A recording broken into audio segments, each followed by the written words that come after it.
Gujarat public service commission જીપીએસસીના chairman સામે ગંભીર આક્ષેપો કરતા ઠાકરસિંહ રબારીએ તીખી પ્રતિક્રિયા આપી છે। તેમણે ચેરમેનને સંબોધીને હસમુખ નહીં કાળમુખ લખો જેવી ટિપ્પણી કરતા વિવાદ ઊભો થયો છે। આ નિવેદન બાદ રાજકીય અને સામાજિક વર્તુળોમાં ચર્ચા શરૂ થઈ છે।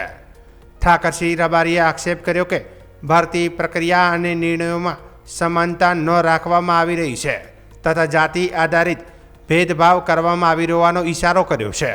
તેમણે આ મુદ્દે પારદર્શિતા અને ન્યાયની માંગ કરી છે।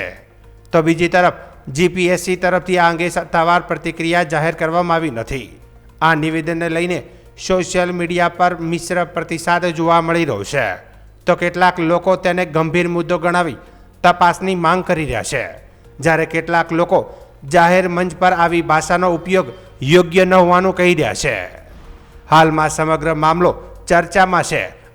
હસમુખ પટેલ નામ કેવું એ પણ મને દુઃખ લાગે છે।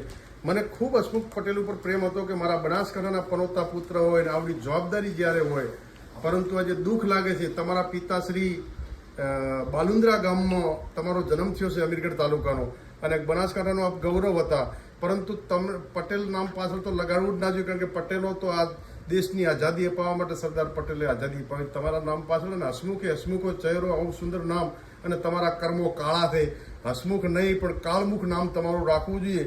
કે તમે અગાઉ પણ બનાસકાંઠાના એક ચૌધરી યુવાનની પરીક્ષામાં લેખિતમાં જેના માર્ક્સ ફૂલ હતા છતાં ઇન્ટરવ્યુમાં આપે કાપી, એ જ દીકરો યુપીએસસીની પરીક્ષા ચૌધરી યુવાન અગાઉ પાસ કરી। ત્યારે હું તો દેશના વડાપ્રધાન નરેન્દ્ર મોદી અને ગુજરાતના મુખ્યમંત્રીને કહેવા માંગુ, તમે હજુ સબક લેતા નથી। એ વખતે પણ હસમુખ પટેલે મોટો છબરડો કરીને યુવાનને અન્યાય કર્યો હતો। આવા અન્યાય આ વખતની પરીક્ષામાં મારા સમાજનો દીકરો નરેશભાઈ આયદાનભાઈ રબારી ગુજરાતમાં જીપીએસસીમાં ટોપ લેવલ ઉપર આવ્યો, અને તમે ઇન્ટરવ્યુમાં એને હાવ અન્યાય કર્યો અને 20મા નંબરે ગુજરાતમાં આવ્યો। એ થોડા સારું બચી ગયો, બાકી એ જીપીએસસી ક્લાસ 2 બનતો અધિકારી બનતો રહી ગયો। તમે ઈબીસીમાં પણ અન્યાય કર્યો। ઈબીસીમાં આવતી બીજી કોઈ પણ કોમને નથી લીધી, તમામ વિદ્યાર્થીઓને જેના 64% 65% હોય લેખિતમાં, અને એને તમે 10% ઇન્ટરવ્યુમાં આપી દો, અને જેના 39% હોય એને તમે ઇન્ટરવ્યુમાં 90% આપીને આ ગુજરાતની ધરતી, અને તમે બનાસકાંઠાના પનોતા પુત્ર હતા એનું મને ગૌરવ હતું। તમારું ગુજરાતના આઈપીએસ કેડરમાં નામ હતું કે હસમુખ પટેલ એટલે નોન કરપ્ટેડ અધિકારી, અને બનાસકાંઠાના પુત્ર તરીકે સૌ બનાસવાસીઓને ગૌરવ હતું, પરંતુ તમે તમારા નામને લજવ્યું છે। હું ગુજરાતના મુખ્યમંત્રી, ગૃહમંત્રી અને તમામ આજે દુઃખ લાગે કે સંરક્ષક ઓબીસીના પ્રણેતા ઓબીસી એસસી એસટી માટે ગુજરાતના મુખ્યમંત્રી તરીકે રાજીનામું આપી દીધું હતું માધવસિંહે, પરંતુ ઓબીસી એસસી એસટીને અન્યાય થવા દીધો નહોતો।